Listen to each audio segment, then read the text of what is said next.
Lover kisses him in public, but his pregnant wife doesn't stay silent. She takes the microphone and exposes everything in front of everyone. She reveals she's the owner of the company and unmasks her husband in front of the cameras. The betrayal became the beginning of his downfall and her rise. If this story interested you, don't forget to subscribe to our channel and tell us what city you're watching from. We'll continue. I promise this will be the best story you'll hear in your life. The grand ballroom of the Plaza Manhattan had never seen so much luxury gathered in a single night. Austrian crystals hung from the ceiling like captured stars, reflecting the golden light that bathed the faces of America's business elite. Emily Thornton delicately adjusted her navy blue silk dress that contoured her 7-month pregnant belly, feeling the baby move restlessly inside her, as if sensing the approaching storm. At 32, Emily had learned to navigate this world of fake smiles and empty compliments with the grace of someone born for it. Daughter of the renowned businessman William Thornton, she had grown up among board meetings and business dinners, absorbing every word, every strategy, every political move with the silent curiosity of someone who knew that one day this knowledge would be valuable, but no one imagined just how valuable. Across the room, Michael Reynolds radiated the charisma that had made him one of the most admired figures in the national corporate landscape. Tall, broad-shouldered, with a conquering smile, he greeted international investors and journalists with the ease of someone who knew exactly what image to project. His company, Reynolds and Associates, had just closed the largest export contract in the history of American agribusiness, and that night was his definitive consecration as the king of an empire that seemed unshakable. Emily observed her husband from a distance, a mixture of pride and unease running through her chest. 8 years of marriage had taught her to recognize each of his expressions, each studied gesture, each word carefully chosen to cause maximum impact. He was a brilliant man, no doubt, but he had also become a stranger to her in recent months.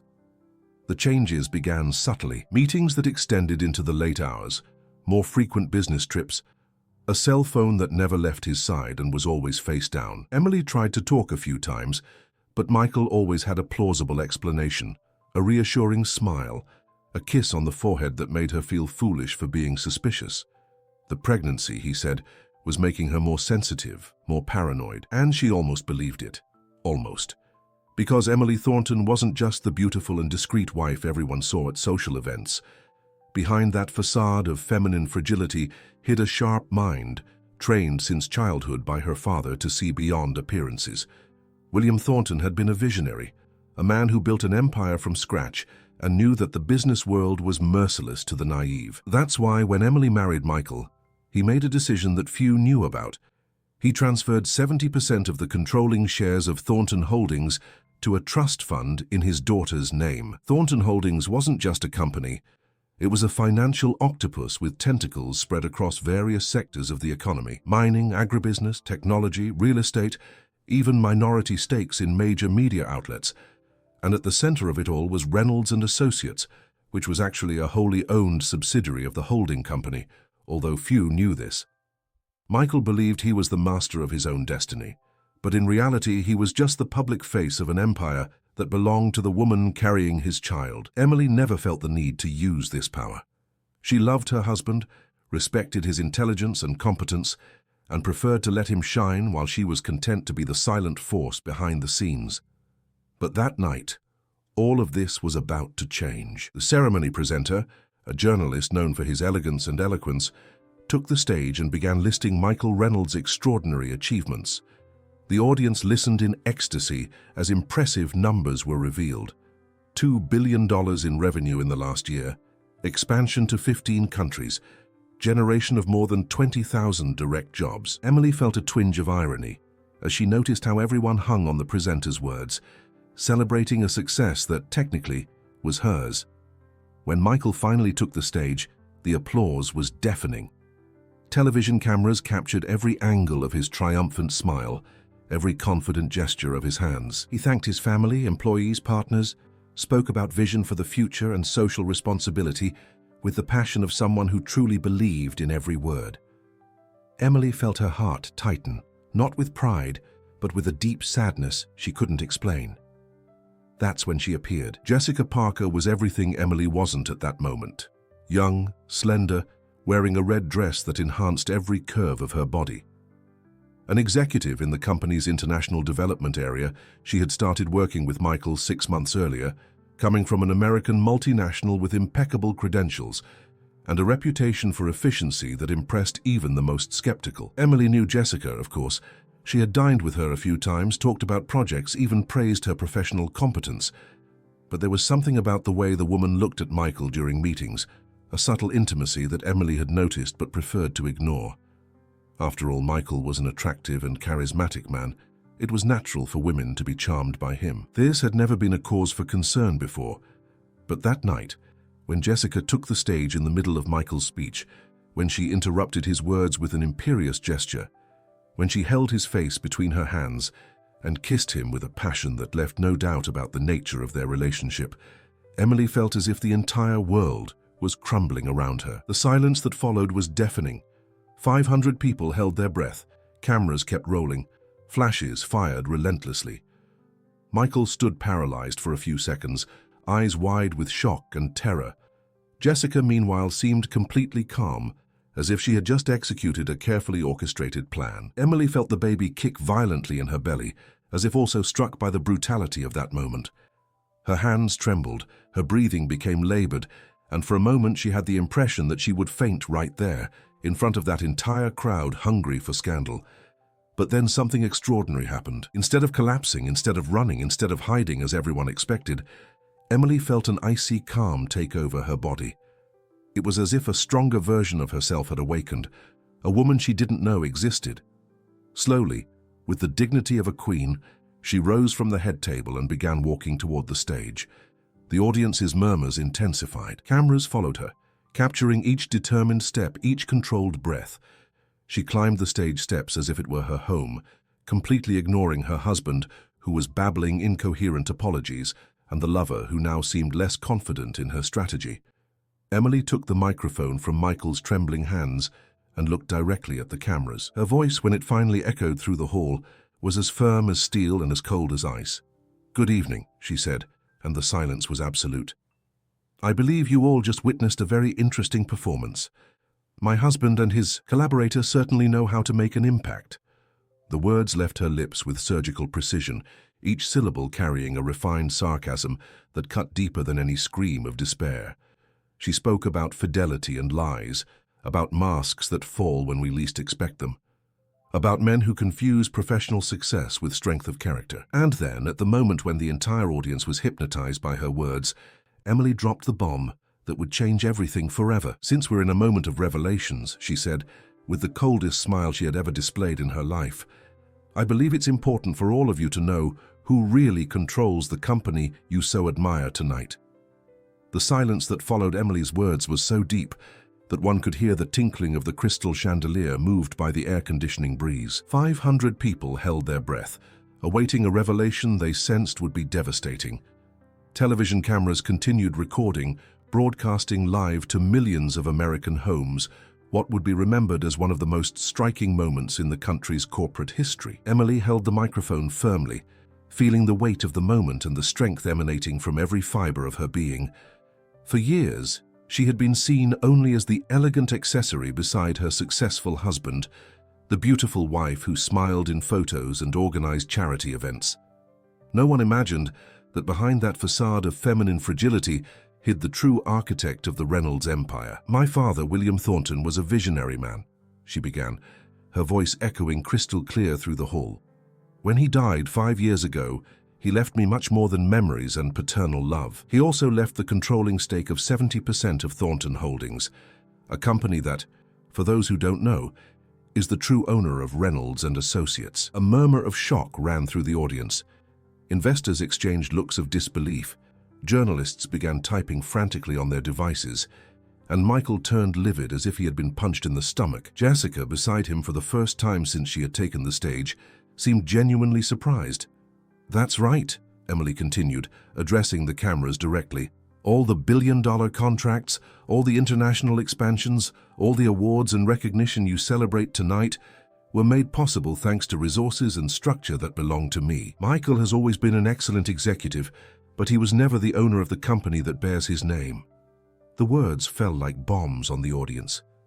Emily could see the desperation growing in her husband's eyes, who tried to approach the microphone, but she pushed him away with a firm gesture.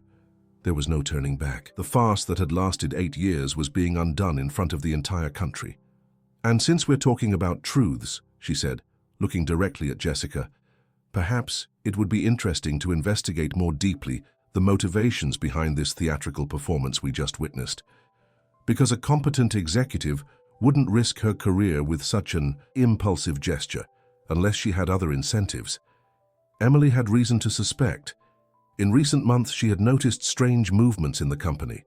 Documents that disappeared, proposals that arrived late to clients, security systems that failed at convenient moments. Her background in business administration and the years watching her father deal with corporate espionage had sharpened her instincts for detecting suspicious patterns. The discreet investigation she had conducted in recent weeks had revealed disturbing facts. Jessica Parker had approached Michael very systematically, always present at the most important decisions, always having access to strategic information that later leaked to the competition. More than that, Emily had discovered that Jessica maintained a bank account in the Cayman Islands, with regular deposits coming from a consulting company with known connections to the Anderson Group, the main competitor of Reynolds and Associates.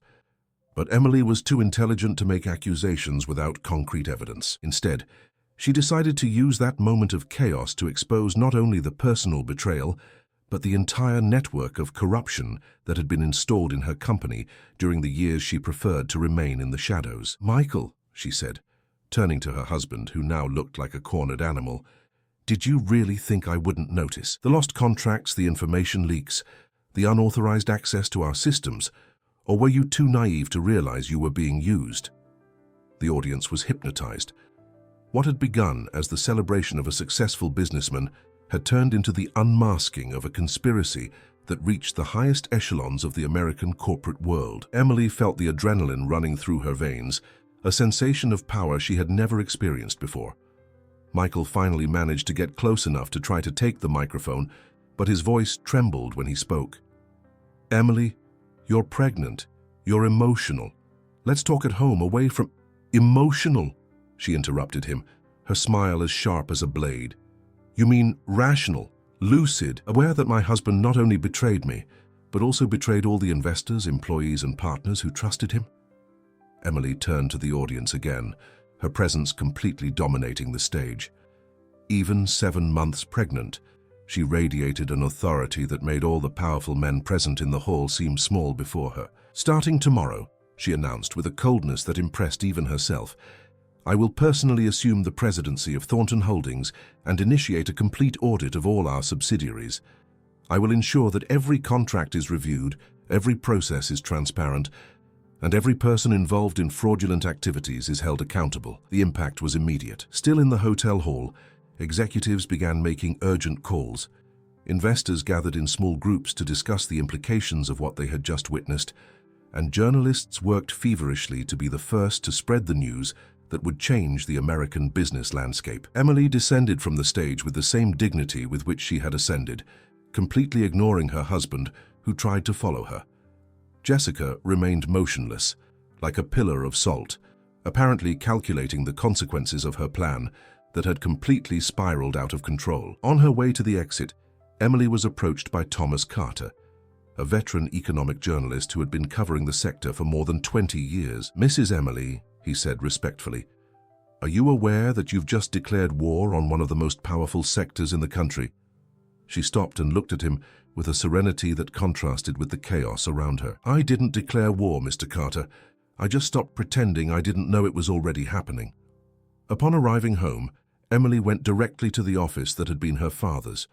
The walls, lined with dark mahogany, held dozens of dossiers, contracts, and documents that she had obsessively studied in recent years, preparing for a day she hoped would never come. But now that it had arrived, she was ready. The phone wouldn't stop ringing. Press officers, lawyers, members of the administrative board, all wanting an explanation, an official position, a strategy to contain the damage. But Emily knew there was no longer any way to contain anything. The truth had been set free, and now she would have to deal with all the consequences. Her cell phone vibrated with a message from Michael. "We need to talk. This could destroy everything we've built." Emily typed the response without hesitation. "Everything that I built.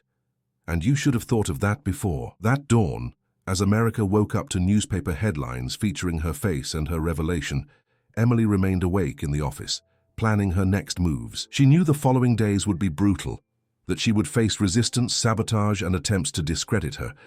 But she also knew that she had finally found her true strength. The baby moved in her belly, as if approving of its mother's decisions. Emily smiled for the first time since the event, placing her hand on her rounded belly. "You will be born into a world where your mother no longer hides," she whispered, "where she fights for what is right even when it's difficult." Outside, the first morning sun began to rise, illuminating the beginning of a new era. The morning brought with it a media hurricane that Emily had never experienced before. 8 months pregnant, she woke up to dozens of television network vans parked in front of her building, journalists fighting for space on the sidewalk, and helicopters hovering over the penthouse where she lived. The scandal from the previous night had become the most talked about subject in the country, and she was the epicenter of it all. Her press officer, Maria Johnson, arrived before 7 in the morning with an expression that mixed panic and admiration. "Emily, Thornton Holdings shares opened in free fall," she said, dumping newspapers on the table in the living room. "Down 20% in the first 2 hours of trading. Investors are in total panic." Emily flipped through the front pages with a calmness that surprised even herself. "Speculation brings down Thornton Empire. Betrayed wife exposes million-dollar fraud. The end of the agribusiness king." The headlines were sensationalist, but they weren't wrong. She had detonated a bomb at the heart of the American business establishment. "And Michael?" she asked without raising her eyes from the newspapers. "Disappeared. Not answering his phone, not at his apartment, not at the office. Jessica Parker is also gone. The company's lawyers are trying to schedule an emergency meeting with you." Emily nodded, but her mind was already working in another direction. She had known Michael long enough to know that he wouldn't simply disappear without a plan. He was a proud man, accustomed to controlling narratives, and he certainly wouldn't passively accept the public humiliation he had suffered. Her intuition was confirmed 2 hours later, when Thomas Carter, the veteran journalist who had approached her on her way out of the event, called with information that completely changed her perception of the situation. "Emily, I need to tell you something I discovered in the early hours," he said, his voice tense. "Jessica Parker isn't just an ambitious executive. She works for a consulting company called Strategic Solutions, which is a front for industrial espionage operations. And the Anderson Group isn't just a client of hers. They funded this entire operation." Emily felt a chill run down her spine. The Anderson Group was led by Robert Anderson, a ruthless businessman who had tried to buy Thornton Holdings 3 times in the last 5 years, always being rejected by William Thornton. The sudden death of her father in a helicopter accident had always left doubts in Emily's mind, but she never had the courage to investigate more deeply. "There's more," continued Thomas. "Michael wasn't just being seduced, he was being blackmailed. I have photos of meetings between him and Jessica dating back 6 months, but I also have evidence that she had discovered irregularities in the company's accounts, irregularities that he was trying to hide from you." The revelation hit Emily like lightning. Michael wasn't just an unfaithful husband. He was being manipulated by forces that wanted to destroy her family's empire. But this didn't exempt him from responsibility. If there were irregularities to hide, it meant he was involved in something that betrayed the trust she had placed in him. "Where did you get this information?" she asked. "Sources within the Anderson Group itself. It seems not everyone there agrees with Robert's methods. Some people are willing to talk as long as they have protection." Emily hung up the phone with her mind buzzing with possibilities. If she could prove there was an orchestrated conspiracy to bring down her company, she could not only defend herself, but also counterattack in a devastating way. But first, she needed to consolidate her internal position. The emergency meeting of the administrative board was scheduled for 2 in the afternoon, and Emily knew it would be the most important battle of her life. The meeting room of Thornton Holdings had never seen so much tension. 12 men and 2 women, all over 50, most of them Michael's partners for more than a decade, looked at Emily with a mixture of curiosity, distrust, and disbelief. To them, she was still the little girl who played in the building's corridors while her father conducted meetings. "Emily," began Anthony Wells, the oldest board member, "we understand that you went through a difficult moment last night, But we cannot allow impulsive decisions to put decades of work at risk. She looked him directly in the eyes, her posture straight, despite the weight of her advanced pregnancy. Anthony, with all due respect, the only impulsive decisions that put our company at risk were made by my husband, with the complacency of some members of this board. An uncomfortable murmur ran through the table. Emily opened her folder and began distributing documents she had meticulously prepared during the morning. "These are the reports from the last 6 internal audits," she said, her voice firm and controlled. "They show a systematic pattern of irregularities, inflated contracts, undeclared commissions, payments to consulting companies that provided no real services, and unauthorized access to strategic information." The board members leafed through the documents with increasingly somber expressions. Some seemed genuinely surprised, others clearly uncomfortable. "Michael always had our trust," said Margaret Wilson, one of the 2 women on the board. "But if these documents are true—" "They are true, and there's more," Emily interrupted her. "I discovered today that my husband was being blackmailed by an organization that works for the Anderson Group. The seduction, the public betrayal, everything was orchestrated to cause exactly the chaos we're experiencing now." The room fell into absolute silence. Emily took advantage of the pause to stand up, walking to the window that overlooked the city her father had helped build. "My father left me in control of this company because he knew that one day I would be tested. He predicted there would be attempts to destroy what our family built, and he prepared me to face this battle." She turned to face the board again, her silhouette outlined against the afternoon light. "You can choose to stand by my side and fight together to expose this conspiracy, or you can try to bring me down and watch our company be devoured by vultures who have no commitment to the thousands of employees who depend on us." The vote was close.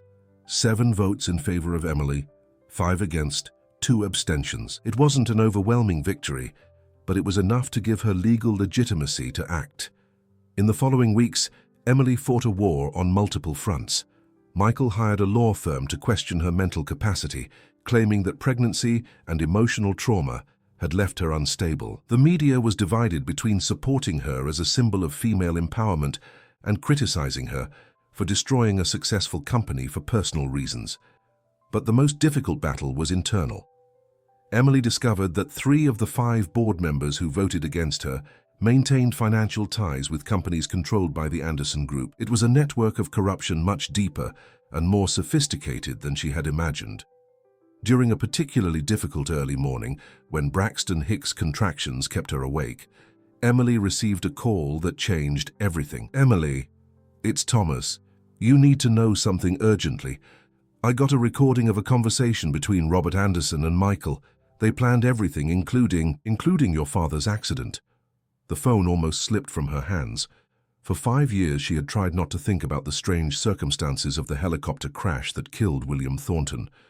Official investigations concluded it was mechanical failure, but there were always details that didn't fit perfectly. "Meet me at the office in an hour," she said, her voice controlled despite the hurricane of emotions stirring in her chest. "And Thomas, bring everything you have." When she hung up the phone, Emily felt a definitive transformation happen within her. She was no longer just a betrayed woman fighting to save her company. She was a daughter seeking justice for her father's life, a mother protecting her child's future, a warrior who had finally found her true battle. The baby kicked strongly in her belly, as if approving of its mother's growing determination. Emily smiled, placing both hands on her rounded belly. "You'll get to know your grandfather through the stories I'll tell," she whispered. "And you'll grow up knowing that justice, no matter how long it takes, always finds its way." The recording that Thomas Carter brought that dawn changed everything. In the unmistakable voice of Robert Anderson, Emily heard the confession she had been looking for 5 years. Her father had not suffered an accident. The helicopter had been sabotaged because William Thornton had discovered the corruption network that spread like metastasis through several companies in the sector, including irregularities involving high-ranking politicians. "He knew too much," Anderson said in the recording. "And his daughter is even more dangerous. That's why we needed to neutralize her through her husband. Michael was our entry, our way of controlling the heiress without her noticing." Michael's voice responded, tense and hesitant. "Robert, I didn't sign up for this. I thought it was just about business, about merging companies. You signed up for whatever I wanted when you accepted the first off-the-book payments. It's too late now to have scruples." Emily listened to the recording 3 times, each replay intensifying the mixture of pain and determination burning in her chest.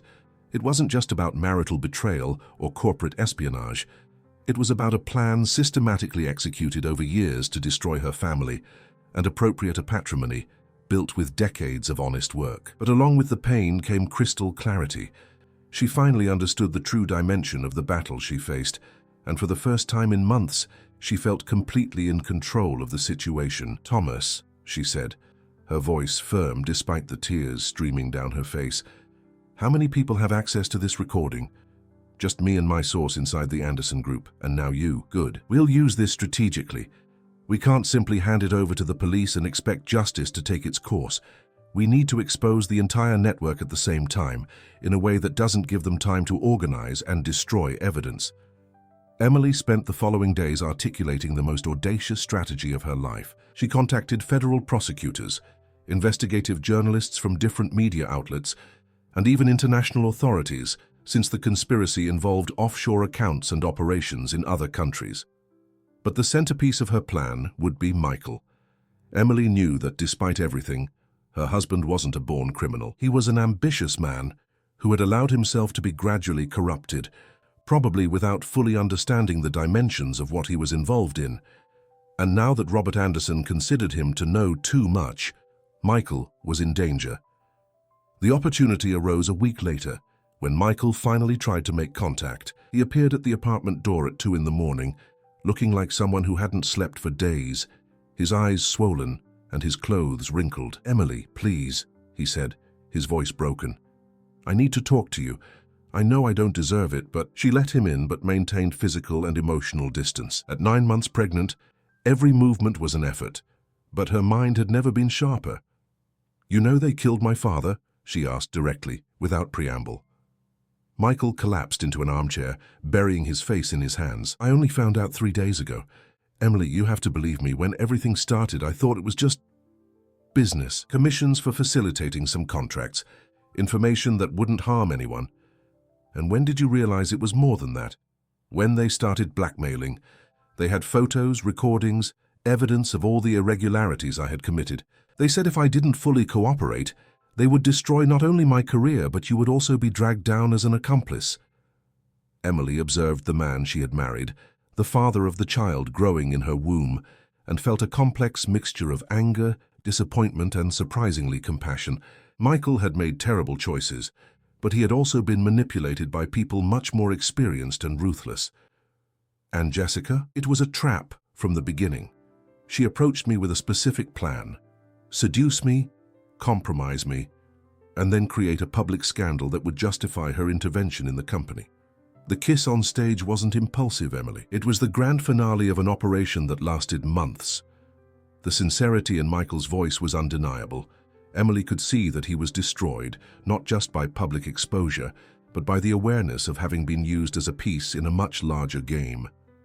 "Michael," she said, her voice soft but determined, "you have a choice now. You can continue trying to hide and let them destroy you when they no longer need your services, or you can help me expose everything and try to repair at least part of the harm that was done."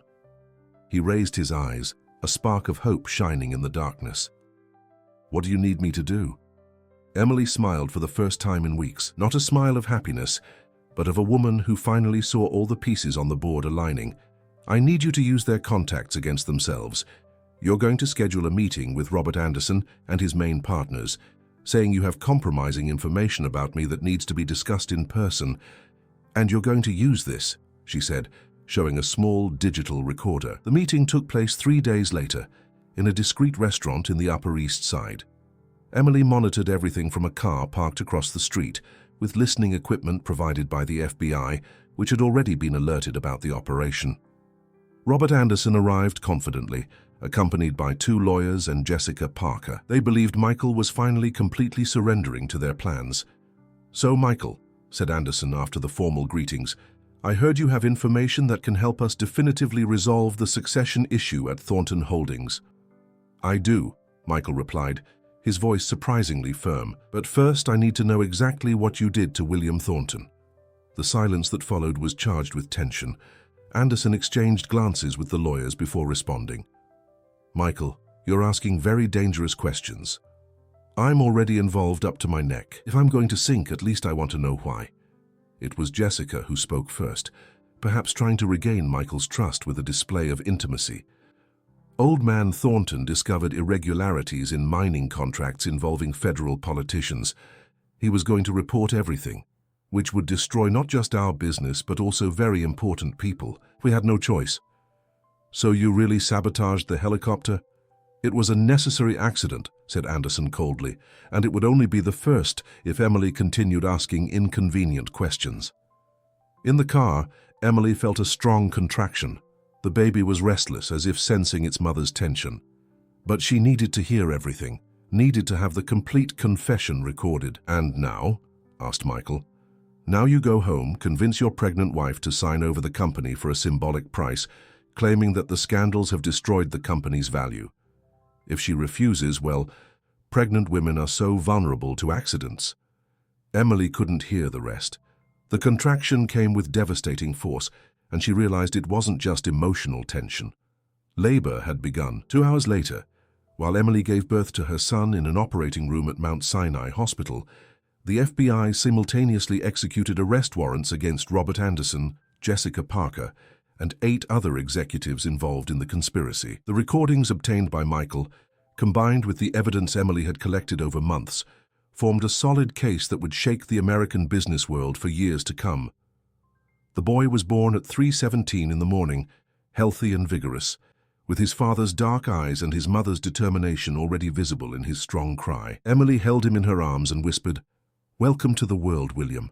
You bear your grandfather's name, a man who died defending the truth, and your mother will continue that fight."